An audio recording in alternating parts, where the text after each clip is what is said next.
Worsham joins us once again for this week's Speaking Legal discussion, where he answers a viewer's legal question on the air.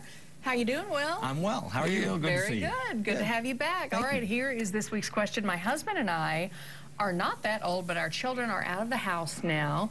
Is this a good time to start thinking about a will, or should we wait until we are closer to retirement? Good question, because a lot of people do put it off and put it off and put it off. Tom wants to answer this one. Tom's chuckling. Yeah, it's like, you know, if you know when you're going to pass away, okay, wait until then. If you got that, you know, down, I would, yeah, I'm just going to say now. Yeah, really, it's too late. There's never too soon to start estate planning.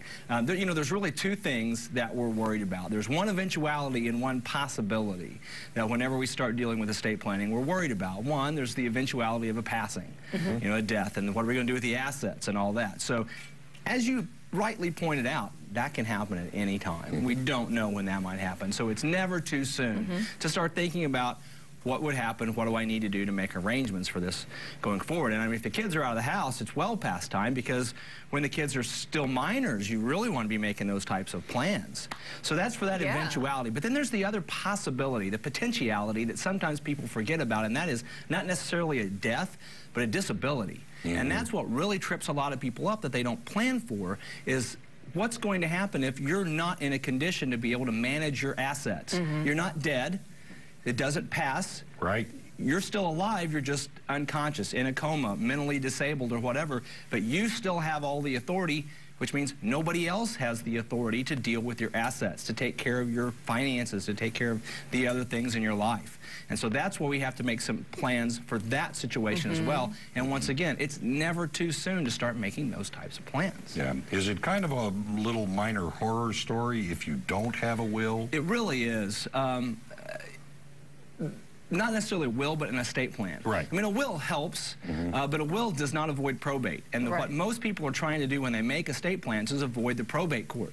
Both of these situations we're talking about are probate cases. If you don't plan, the probate court has to get involved in order for things to get worked out. So by making estate plans or making plans for that disability, which we do through a durable power of attorney normally, we take care of the situation where the probate court doesn't have to get involved. Saves all kinds of money with lawyers. And then in the estate planning scenario, there's also some tax consequences that you can do some tax planning for there as well. So sometimes people avoid the estate planning because it's expensive. They're afraid of the expense of hiring an attorney. Now, it's not as expensive. People are afraid that it's going to be.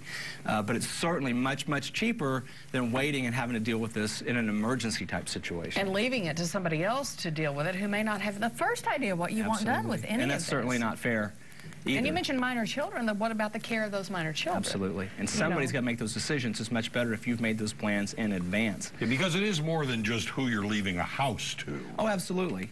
Depending on what your circumstances are, if there are minor children, then you've got to appoint guardians. Who's going to be the guardian for those kids? How are they going to be funded? What are the financial arrangements going to be? That's where you can bring in some things like some life insurance policies to fund some guardianship situations down the road. But it takes a whole package to put together and plan for that. And all well and good, even if you have done it, you're going to have to change it as time goes by, because these kids are no longer minors, et cetera, et cetera. Generally, at a minimum, every 2 years, you're going to want to review your estate plan, because not only are there life changes that can affect that, but then there's also law changes and tax law changes that can affect your estate plan and the way that it's written. So there's the every 2-year rule, so to speak, but then there's also life events, births, deaths, marriages, divorces.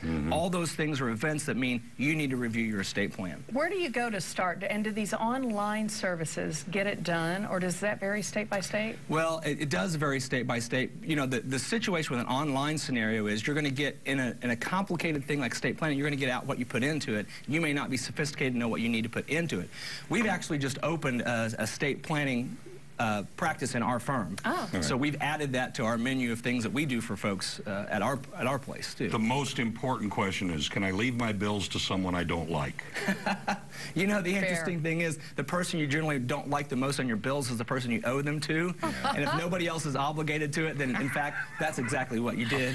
All right. If you have a legal question for Will, email him at wworsham@color10.com. He'll answer your question on the show. Good advice, Will. Thanks. Thanks, Will. You're welcome. All right.